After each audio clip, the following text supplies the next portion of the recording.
bile est-ce que lu ni mel nag du ñu mujjee yóbbu ci syndrome poursuite judiciaire yu kile di Karim Wade yuñ fi defoon est-ce que tamit lu ni mel du indi beneen image ci Sénégal. ci justice bi le principe maanaam le fait que moom. le principe du double degré de juridiction. On est d'accord. La présomption d'innocence ñu respecté ko.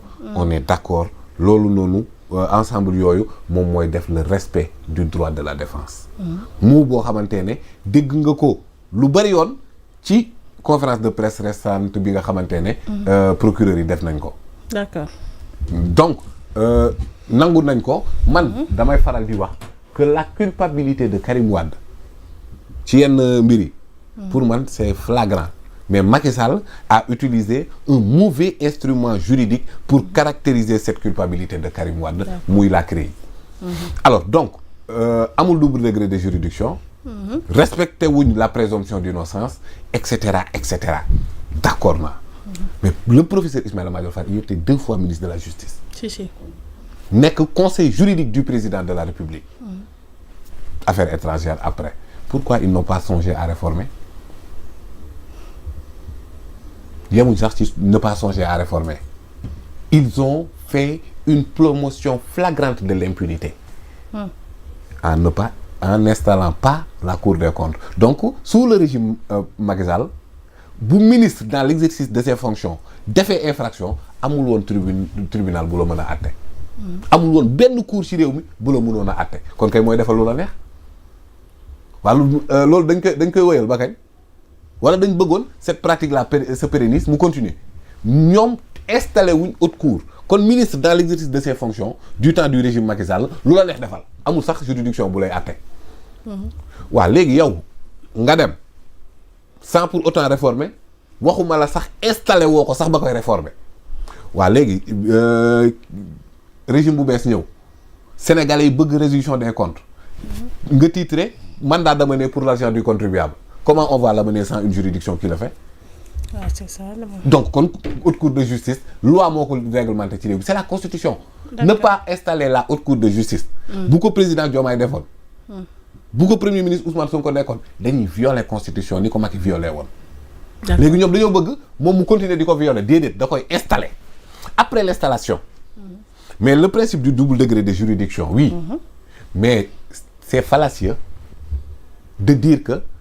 bu ñu la àttee ba daal la amul benn recours boo mën a def existé wul parce que y a le recours en révision amul appel parce que cour du am appel mën nañ ko casser pas à la cour suprême cassation mais recours en révision booboo gën a neexati sax recours en révision mooy leen la àttee woon amatul dañuy revisiter waat le procès.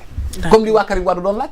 D'accord. Que nañu revisiter nañu revoir le recours en révision là. Après bu ko temps bi gën a may dinaa la wax yan conditions lañ mën a exécuter le recours en révision. Rapidement rek. Oui par exemple l'existence d'un fait nouveau.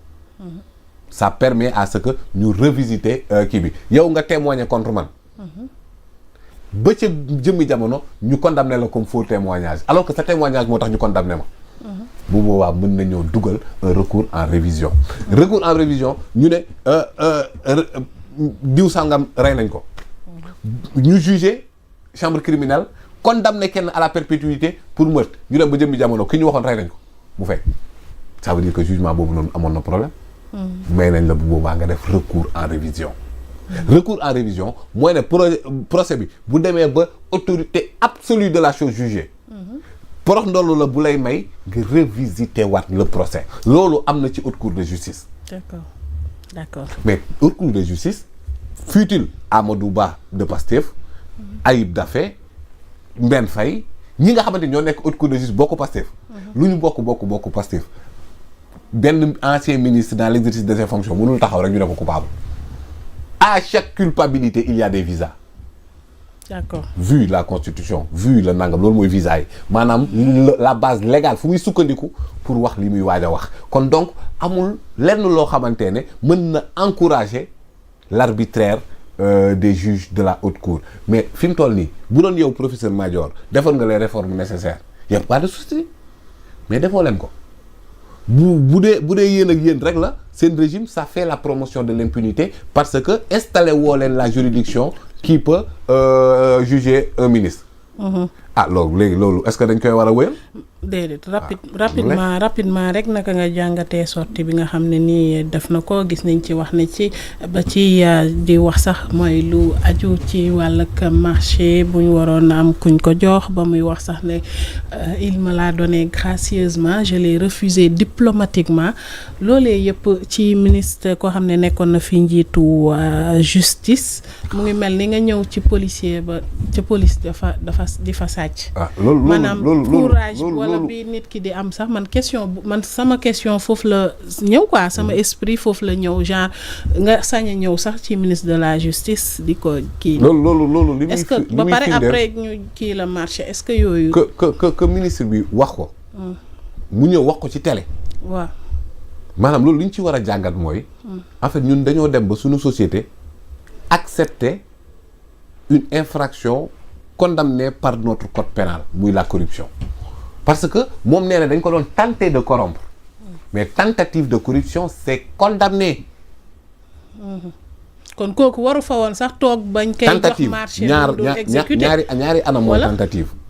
Commencement d'exécution ak absence de désistement volontaire. La conjonction de ces deux facteurs moom mooy corruption. Donc lui il a tenté de corrompre un fonctionnaire, de surcroît ministre de la justice.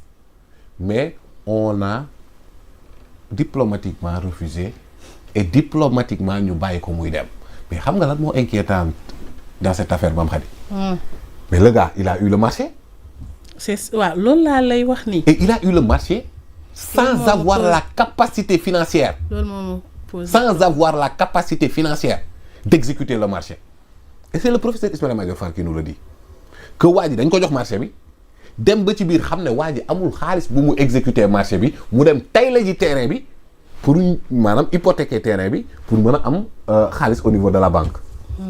waa léegi tentative de corruption bu échoué malgré ça waa ji nekk bénéficiaire du projet en question et que waa ji nga xamante ne moom moo doon génnee 200 millions di ko jéem a jox le professeur. parce que waa ji amul xaalis loolu la tontu. waa ji yow ñu ne dama liggéey nga war a jël sa xaalis liggéey ngay jël xaalis ba nga war a liggéey di ko joxe ji ministre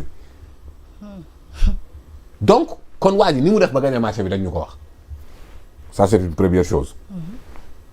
gagner marché boobu ban document la joxe. D'accord.